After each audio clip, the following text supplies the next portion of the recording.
Greetings from Chengdu, China. We are here. We are doing here. some StarCraft casting for all of you.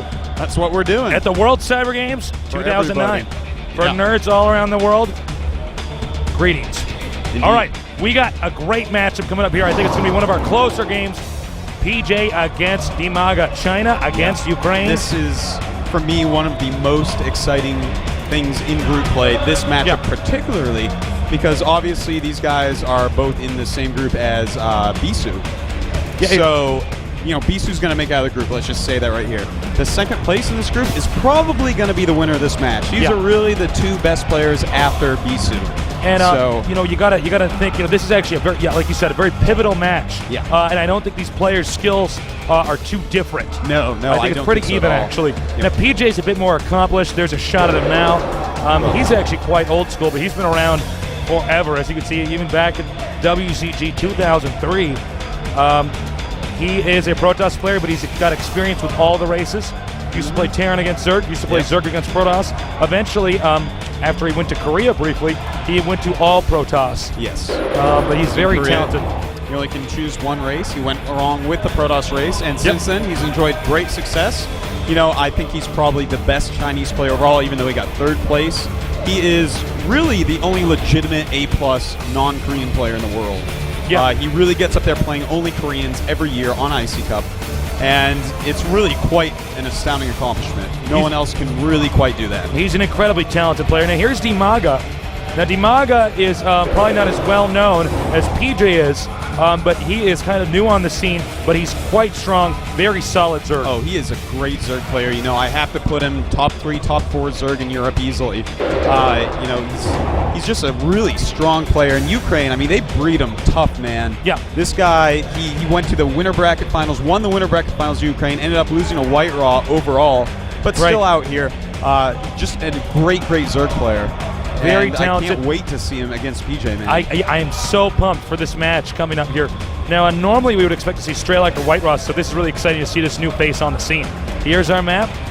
I believe that's Coliseum 2.0. Coliseum, a very cool map. One of these maps that really rewards people who turtle hard. So if you got good defense later on, that can end up as good offense. You really want to make sure, if you're playing against a Zerg player for PJ's sake, you do not let them secure another main. Yeah. Because they're going to get a lot of resources there. So this is a map that definitely rewards the Zerg for turtling. At the same time, harassment from Protoss, quite good. Storm dropping, very strong on this map. It's going to be a great game.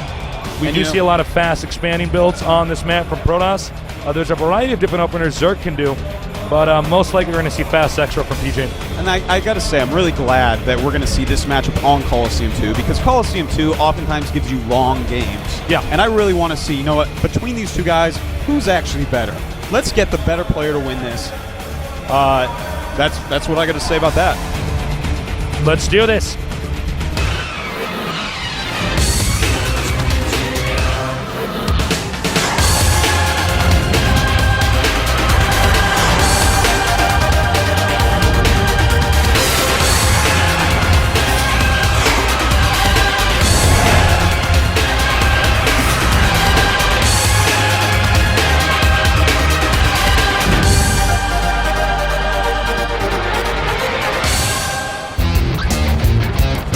All right, looks like we're getting ready to start right here. And one other thing I'd like to point out, this is a really important match for China. PJ is the last Chinese player left in this event, and he basically needs to stay alive.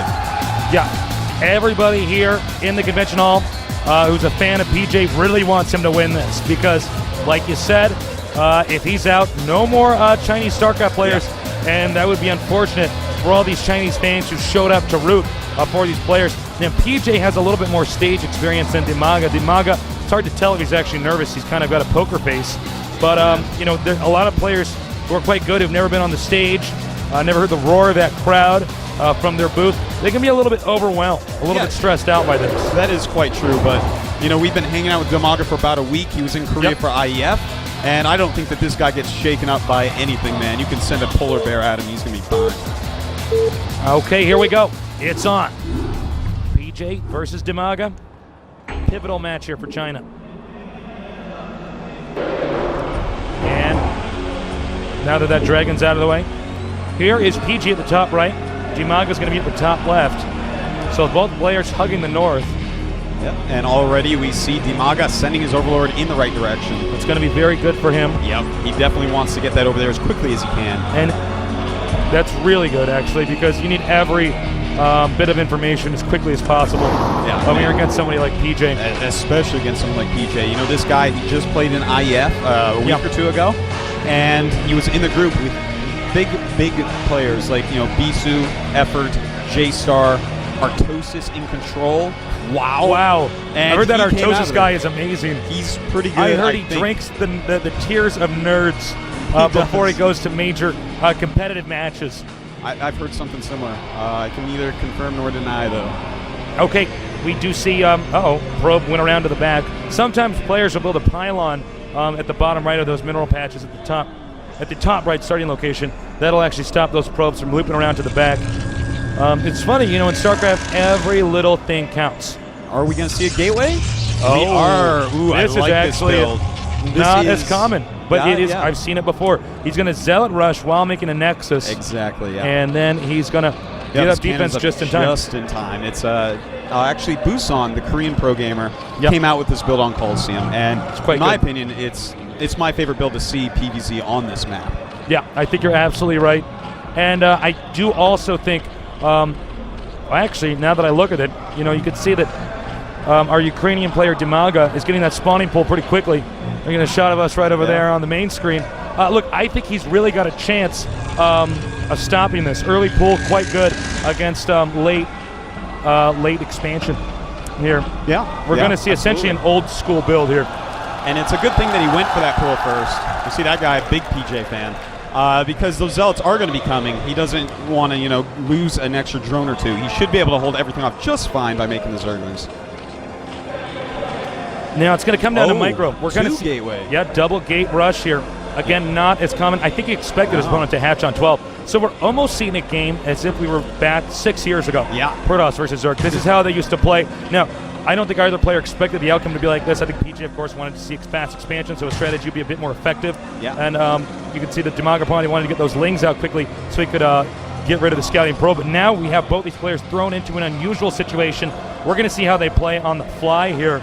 Yeah, that's pretty exciting to see, too. This is not the Busan build that we were thinking it was. And we see Bruce with Brad OK right there. A couple Russian players really rooting on their teammate, Rox DIMAGA. Looks like they're going to be doing some casting in that game. Now, we do see more Zealots coming out here. Again, nothing is going according to plan. Yeah. I'm really interested to see which of these guys is going to be able to adapt correctly in this situation. PJ, a very old school player. He has been playing. I've known who PJ was for at least about 9 years. So I'm thinking I might give the nod to him. He might know how to do this just right. Okay, here we go.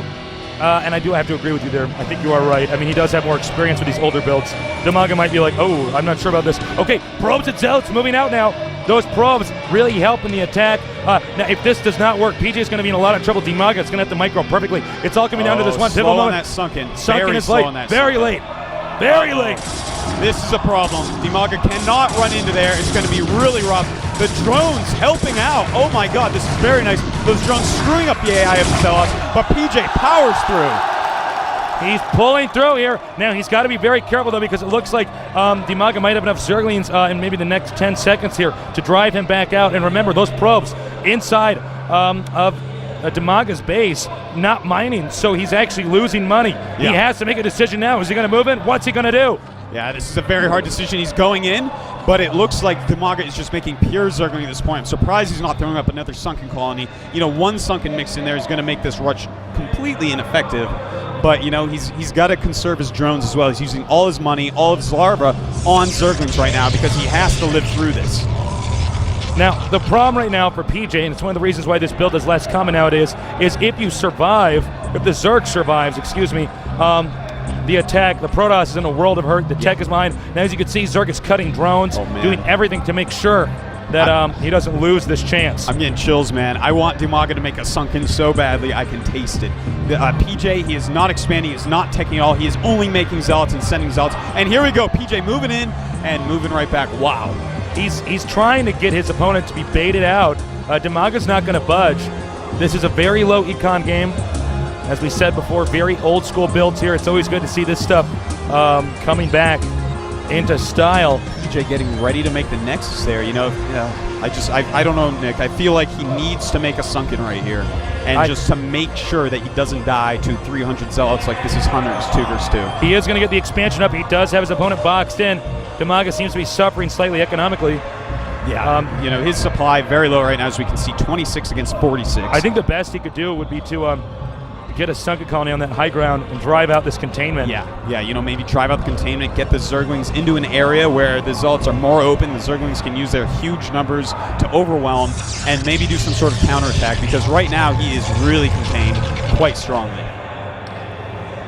Both these guys looking cool as ice. Yeah. And it doesn't look like anybody's nervous at all. Nobody really succumbing to the pressure here. This is actually great, man. This is really great. Neither of them have screwed up at all. Yeah, nobody's really made a mistake. I would say the second was slightly lead. I think he's going to peek over here with the Zealot. Does get trapped over here. It is going to be picked off, no problem. That is one small blow for PJ. Now, every unit counts in these low econ games. We see the probe transfer.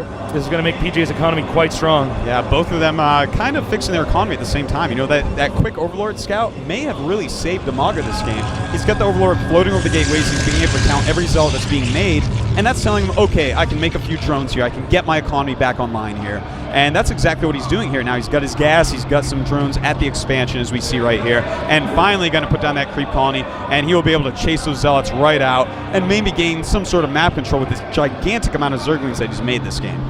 Now, you have to be really careful as Protoss when you retreat, because if he gets enough Zerglings, he can just surround these Zealots while they're leaving, and all of a sudden, PJ's main base is exposed, and you can lose the game right there. And now, I would guess that he has started speed already, but I do not know that for sure. PJ going to have to withdraw.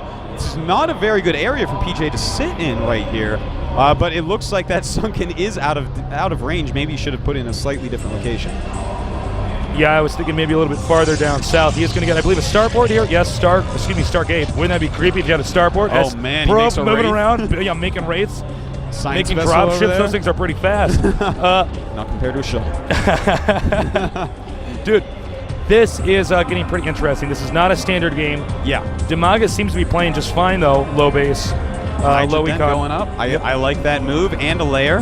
He could just tech up 2 lurkers, push those Zealots back really strongly with that, or just use a few Hydras to just push them home, hit and run, kite a little bit with them, attack the Zealots, and then move back as the Zealots try to engage. They get hit by the sunken, he has to pull back. And DIMAGA, I think, basically is just trying to open up that choke area so that he can get out there with those huge amounts of Zerglings. Well, I'm pretty sure Zergling speed would have finished. We'll probably see in a minute. And here's a shot. This is the DIMAGA cam. You can see they're both basically sitting, just waiting. And playing very tight right now. The Corsair, by the way, is out. Just in time. The Hydros are out. Nobody's really made a mistake yet. But the pressure is building here. Actually, that Corsair took way too much damage. He's just getting so many units right now, but PJ is sitting 2 base versus 2 base, and the longer that happens, the further behind DIMAGA gets. I think that DIMAGA's going to have to either kill him or do a lot of damage with these units that he's got right now, because really he should have a 3rd base by now. What DIMAGA may go for is some type of timing attack, possibly a drop, maybe for some type of aggressive Lurker Contain, and then try to take his 3rd. Lurker Contain could be quite good on this map. It's pretty scary, actually. Because that exit of your base is so small, you really can't surround the lurkers. All the damage is in one area. Indeed, and it looks like the Zealots have pulled back. The Hydralisk just blocking those Corsairs from killing any more Overlords. And PJ just going on. He's already got the +1. Legs, I'm sure, are researching, adding some gateways now. Looks like he's upgrading probably air attack, considering more Corsairs are being made. Excuse me, sorry, I didn't mean to interrupt you. It's pretty smart of him to get this many Corsairs, because this forces those Hydralisks to not become lurkers. Indeed, when that happens, he just gets more and more and more and more behind. All right, PJ's got legs now. He's able to push back out into the map and decide exactly what to do. Keep some sort of map control, make sure there's no expansions all over the place, and catch whatever units DIMAGA is fooling around with out in the middle. Now, this robotics facility is pretty late. In fact, I don't even think he has one, unless I'm mistaken here. but at the same time, his strategy of making so many Corsairs, it's working because he doesn't need that robo-big. So initially I was concerned, but as I watched this game kind of unfold, I'm somewhat reassured. It looks like he may mix this up and go for Hydra speed here. I don't know if PJ should be attacking here. It's tough to tell. I don't think so. I think this is a mistake. Here we go. He's got the +1. What are these Hydras doing? What is he doing with those? And the Zergling's out of position. Seriously, those Hydras have narcolepsy? What happened there? PJ doing a lot more damage than I think he should have. I know. But DIMAGA's still going to win this battle. And PJ, I'm not sure what he was thinking there. That was he's weird. been sitting on 2 base. That was just nonsensical, an amateurish mistake there by PJ. He's got to get the Zealot over here. Zealot taking out a few drones. Click on that Zealot, please, Observer. What are you doing? Okay. All right, we're never going to see that. 6. There we go. Taking out the Zealot. I think that was about 4 drones on that Zealot. He's going to double Expo here, but PJ using these Zealots a lot like vultures, zipping around the map, attacking these hatcheries. And you can see the Corsairs really starting to pay off now. Yeah. DIMAGA's kind of stuck in his base. I do think we're going to have some Scourge come down here and intercept these Corsairs. We don't know what happened, though. I saw it on the minimap. Looks like some of the Corsairs have remained alive. Second Forge on the way. He's going to try to win this with upgrades. And, if you were watching the minimap just then, I think some Corsairs got Scourged there. Not totally sure, though. Yeah, it looks like one of them did. Number. But right now, PJ has some really good map control going on. Of course, the Speed Zealots and the Corsairs, keeping DIMAGA a little bit blind, and he can't do too much. But so DIMAGA is going to have to move out pretty quickly here. Still, it's mostly a Zealot-heavy army. So these Lurkers are really going to be effective if he can get into a good position with them. You're absolutely right. This is why you see a lot of Lurkers Zergling in the old school plays, because it was a response of all this Zealot-heavy strategies coming from the Protoss players here. We have yet to see DIMAGA really make a move. He's trying to expand around the map. It's not too terribly effective so far. We do see one new base over here. Yeah, this is kind of weird play so far by DIMAGA. He's been sitting his base, and PJ, a little bit weird play as well. Just attacking like right there, and then before when he attacked in the main base. I'm not sure why they're attacking these locations. A little bit odd. Again, another fan for DIMAGA. And it looks like, again, this expansion entry is going to be picked off. He's going to have to cancel probably at the last second. Let's hope he does. Getting into the 40s, 30s, 20s, 10s, and it was not canceled in time. Ouch. You do not want to lose that. You want to cancel it, but small mistake there. He has got this 3rd base up, and these Zealots are not going to be able to do anything against that nice placement of the Sunken and of the Lurker. You can hear the roar in the crowd. Everybody down here at the convention hall rooting for PJ. I'm sure everybody at home in Ukraine rooting for DIMAGA right now. But the pressure's really on DIMAGA. He is taking some damage from this harassment. Yeah. His defense, not superb, but at the same time, PJ has made a few mistakes, I think, this game, and a little bit wasteful with some of those Zealots. Yeah, he has been wasting a little bit of units, but, his supply continues to go up. DIMAGA, his economy is a little bit slow this game from that really weird opening, but he has got 5 hatches up. He's throwing up another evolution chamber, and that's going to make 3 evolution chambers. Wow, he really wants these upgrades. Looks like he's going to go a lot of mass meat here, Nick. Yeah, what you do with these kind of builds is you go for a lot of Tier 1, Tier 2 units. You're not necessarily rushing to get Ultralisks, for instance. Yeah. You're really going to try to win with a lot of Hydra, Lurker, Zergling. It's quite an effective strategy. I don't know, though, if it's going to work against somebody like PJ, who already got his upgrade so early. By the way, still controlling the map here with these Corsairs. These Corsairs are ridiculous. This is a pivotal moment! Get him! All right, he did get a few Corsairs there, and that is a big deal. He needs to keep those Corsair numbers down. It's not an overly cheap unit. So everyone that he can kill with some Scourge, absolutely worth it. And it really helps him out with his Overlords. He needs those Overlords floating around so that DTs don't mess with him, so that he has some idea what's going on around the map. Looks like PJ is going to Expo here at the north. You see 2 cannons placed up there. There's a shot of the Expo. If he's going to attack, now's the time to do it. Otherwise, DIMAGA is going to have to expand again. PJ having to kill zone gateway there to get a couple Dragoons out. And as you were saying, he really does need to do something. DIMAGA can't just sit on 3 base and hope. Maybe he's waiting for some upgrades to finish, maybe a 2-1 before he attacks or something like that. I'm not really sure, but he needs to get something done. And PJ looks like he may just attack into him again, which is the best thing that could happen for DIMAGA right now. Okay, he is going to attack. It's not clear how many units DIMAGA has. We don't have a shot of it yet. I think there's some more up north here. I don't know if he's going to be able to get in there. He might be able to squeeze in over to the left. The Dragoons are going to have to deal the damage on the Lurkers, and then the Zealots can come in there. Nice storm there by PJ. He's starting to disarm the defenses up here at the front. And one of the problems here for DIMAGA is this is actually where his rally point is. Yeah, you know, he's cut off the rally point, and DIMAGA actually is in a lot of trouble here. It looks like he was a little bit more damaged than I think we thought he was. Because PJ, he's just attacking into him and really abusing DIMAGA right now. Looks like DIMAGA might lose his third base. Nice storm there by PJ. PJ is closing in, and I think this expansion's going to be raised. Yeah, man, I think it is. And there it is. GG's it. Really weird game right there. You know, that was quite an interesting game to cast because I felt like I was in a time machine sent back to old school days, back when I was a young nub.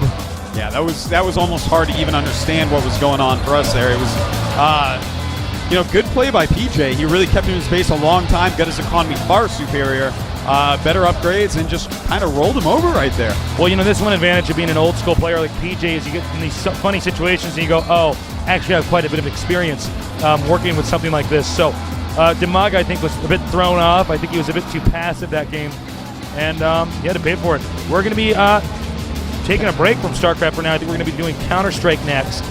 Yep, it's going to be the Kazakhstan team, K23 against the Korea winners, ESQ win. But later on, tune back in because we're going to have White Rod versus Hydra, Bisu versus PJ. Those are some amazing matches. I cannot wait for those. I think these are going to be even better than the matches we just saw. Probably some of the closest matches we could possibly get today. Yeah. Well, guys, we're going to be taking a little break, but don't go anywhere. We got more games here at the WCG 2009 in Chengdu, China. This is Tasteless, and with me, the one and only. We are the Casting Archon. Guys, take care. We'll be back soon.